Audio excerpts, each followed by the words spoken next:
Hello, welcome to number 2 of my top 10 because number 1 just quite wasn't good enough. Not that it wasn't good because it actually was pretty good. I enjoyed the way that it turned out. So I decided to go from my top 10 of just stuff just kind of randomly in my room of stuff that I thought was the best to the top 10 games that I played as a child growing up. This can be any time from the time that I was like 4 up to the time that I was like 15. No, I take it back. To the time that I was like, I don't know, 8. So my first 4 years of gaming. These are the root 10. The original 10 that I played off. So, we jump right into them. Number 10, Tetris on the NES. Well, why was this game so spectacular, you may ask? Well, first of all, it's Tetris. And everybody that's played Tetris obviously knows that Tetris is amazing. The reason why I put this on my top 10, though, is back in my adolescent state, I used to think that if you did a good move, then you would get the lines taken away, you know, and if you got the long stick to go right perfectly into the rest of them, then you got 4. And oh man, if you got 4, it was amazing. So, a little bit of my innocence back when I was a child. Tetris was pretty cool. I enjoyed it. I'm going to try not to say amazing that many times in this. So, yeah. Let me go on to number 9. This game was a game that I was not supposed to play. However, I did play it because my brother had it. And heck, if he had it, why shouldn't I play it? So, my number 2 is going to be Wolfenstein 3D.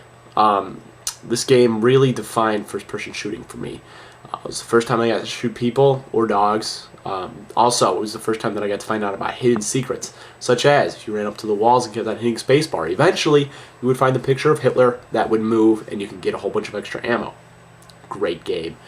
Wolfenstein I really enjoyed the game with that like 10 minutes at a time that I could play without my dad finding me. Yeah.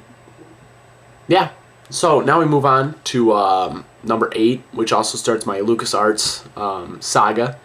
Personally, me, any game really that came out in the early 90s or late 80s, no, early 90s to mid 90s, was really just an amazing feat. So my number 8 game is Outlaws. You're a retired sheriff and they kill your wife and take your daughter.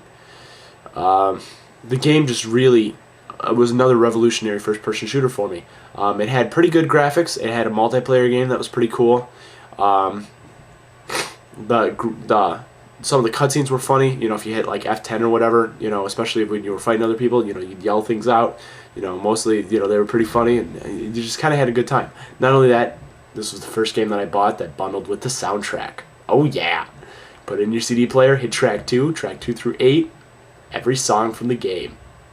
Oh yeah. Okay, moving right along. Number 7 is The Dig. The Dig is the only game that was written by Steven Spielberg. This game was like deep and intense, and for most of the time I didn't even understand what the heck was going on at all. But the graphics were good. It was the kind of games that I enjoyed. I got to go on this cool planet. I got to revive somebody from the dead, and that guy in turn wanted to kill me at the end. So, it was a great game. I just really enjoyed it. Alright, moving right along. We have gone through 4 already. Can you believe it? It's only been like 4 minutes and we've already gone through 4. So, we continue on to number 6, which is Duck Hunt. First encounter with the Zapper, or any kind of gun for that matter. In the arcades, Time Crisis 2 is still my all-time favorite, just because, oof, what an amazing game. But Duck Hunt was the first game that I just looked at it. I looked at the Zapper, I looked at the screen, looked at the Zapper, I was like, and the duck went down. Oh yeah, man, the duck went down. Eventually that game actually got kind of hard. Well, I guess it kind of hard for, I don't know, 5-year-old, 6-year-old. I don't remember when I got my first Nintendo. I was really young though. Anyway, we continue on to one of my favorite games, personally one of my favorite PC games of all time, which is Indiana Jones and the Last Crusade. No, Indiana Jones, Fate of Atlantis, not Last Crusade. Last Crusade was alright, Fate of Atlantis was much better. Just because it was really not based off a movie, it wasn't based off of any storyline.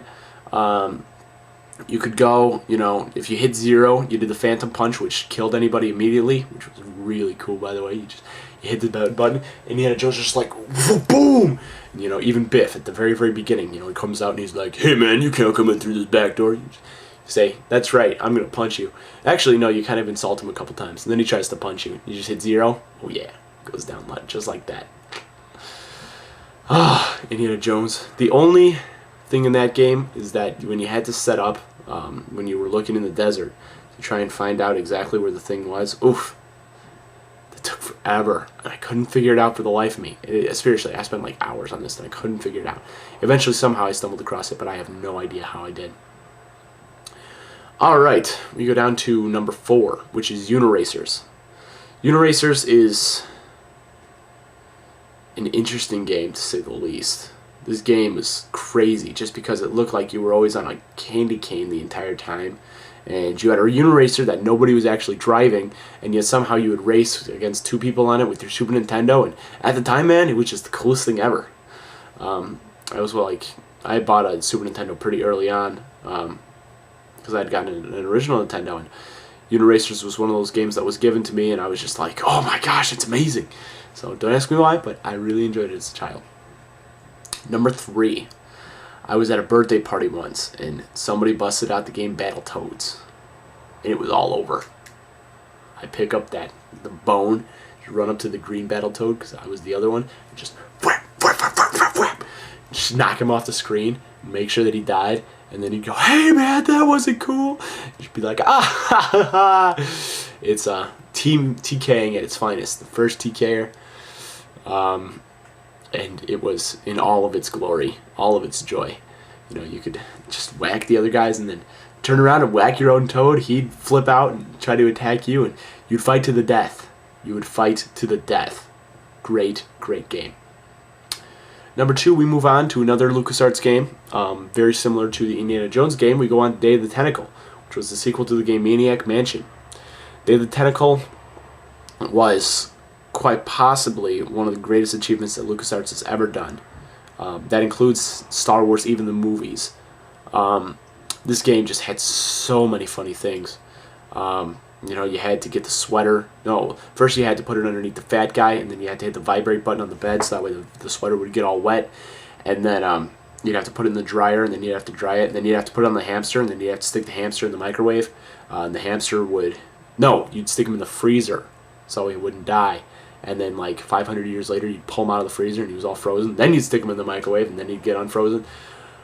The game was just really cool because you could play on 3 unique levels. You could go back and, give George Washington chatter teeth and, paint a tree red so that we'd have to cut it down with an axe. Play present time where you'd have to stop the tentacle from just taking over. And you have to go in the future where the tentacle already had taken over. And then you could just send things back and forth. Like, you could send the plans for the American flag back in time to change it to a tentacle, and you'd give it to the lady that made the flag for the United States, and the entire flag changed from the American flag to the tentacle flag, and then in the future you'd be able to put on the tentacle flag and sneak around. One of the greatest games ever. I get so much enjoyment from playing that game. It's not even funny. Anyway, we move on to our number 1 game. Before I say my number 1 game, I would like to give honorable mention to Jedi Knight, the original. The networking in that game was just great. I would go to LAN parties all the time, bust it out with a lot of my friends, and it was just a really, really good time. So, yes, this is for you, Jedi Knight.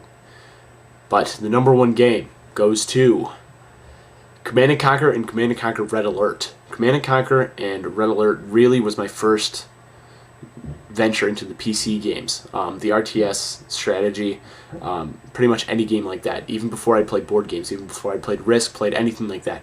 I just really got into Command & Conquer. It was amazing. Darn it. It was a really good game. I got my dad hooked on it, got my brother, actually got all my brothers hooked on it.